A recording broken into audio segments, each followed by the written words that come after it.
This is the Pope's schedule on his second day in Japan. He will be basically touring around Tokyo. Pope Francis will meet the victims and survivors of the 2011 Tohoku earthquake and tsunami at the Bell Sal venue in Hanzomon Chiyoda Ward in Tokyo at 10 a.m. Then after his activity at Hanzomon, he will also pay a private visit to the royal family at the Imperial Palace, as well as the youth at St. Mary's Cathedral at Mejiro.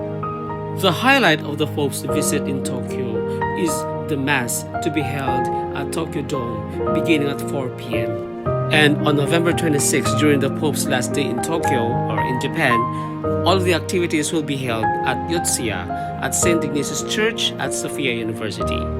And now, one day before these activities, let us visit the venues and see how are they preparing for the activities the next day. I'm here now in Hanzomon Station, Hanzomon Line here in Tokyo, because I'm going to Belsal Hanzomon, which is the venue for tomorrow's papal activity, wherein the Pope will be meeting the victims and survivors of the triple disaster incidents. So from this station, to get to the Belsal Hanzomon, we have to go to the 3B exit.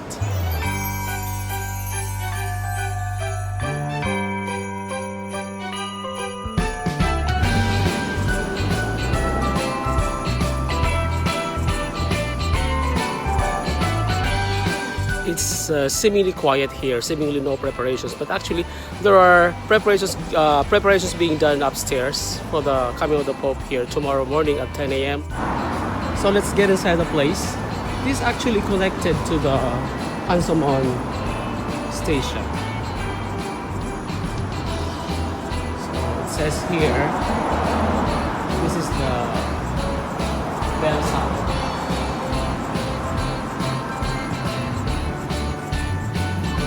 Here. It's currently closed now. Just get inside. Alright.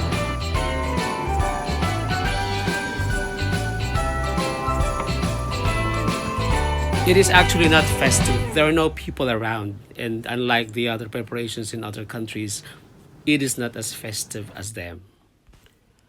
Now let's try going to the other venues at Tokyo Dome in Tsudobashi Station.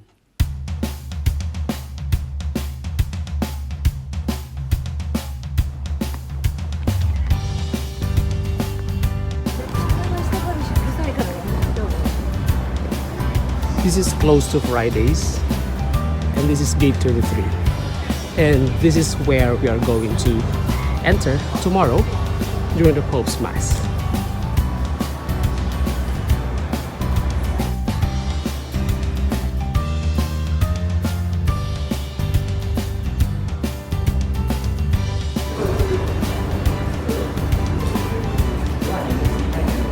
So, here it is. Gate 23. These are some reminders before going to the venue, so let's take a look at them, okay?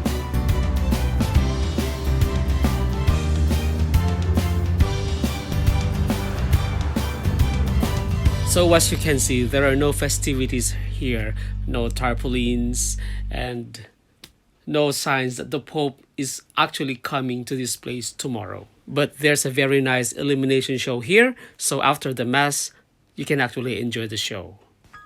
Now let's go to yet another important venue for the Pope's visit to Japan, the Sophia University, where the St. Ignatius Church is located. So as you can see, except for this papal visit announcement on the bulletin board of the church, there is actually no apparent festivity or any other preparations being done.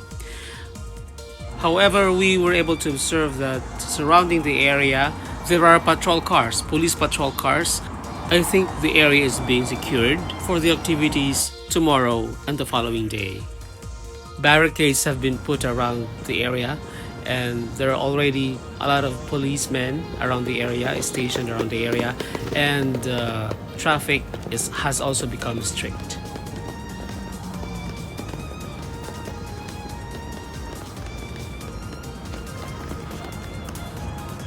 Now let's go to the entrance of the Sophia University. And finally, here we could see a poster or a tarpaulin bearing the Pope's picture and announcing the coming of the Pope to this venue. So let's take a look. And around the Sophia University area, you still could see a lot of police patrol cars and policemen patrolling the area. So really the concern of the Japanese government is not about festivities, but it's about security of the pontiff.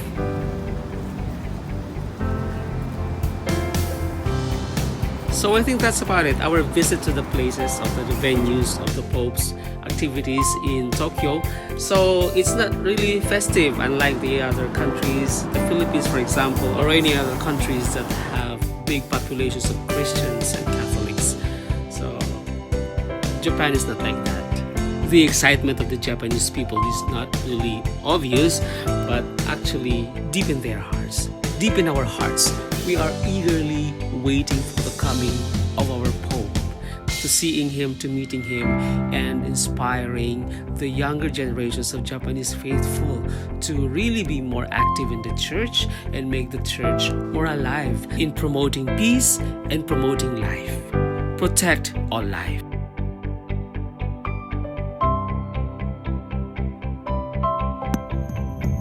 Yell, Japan!